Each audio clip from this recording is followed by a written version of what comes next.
Okay, tingnan natin itong iMix kung balance na yung channel 1 at channel 2. Gamit pa rin tayo ng oscilloscope natin with 1000 watt dummy load. Okay, naka audio mixer na tayo. Power.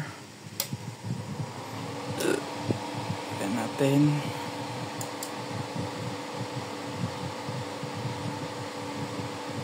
Tagal lang mawala yung charge nito pero nakaklik na yan. Okay.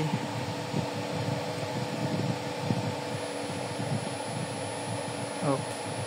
Tingnan natin. Naka-protect na tayo. Isin natin to. Okay. Pantay naman siya. Ayan.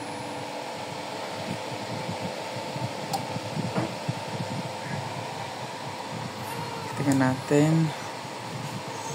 Ito kasi mixer ko ay may problema sa mga knob.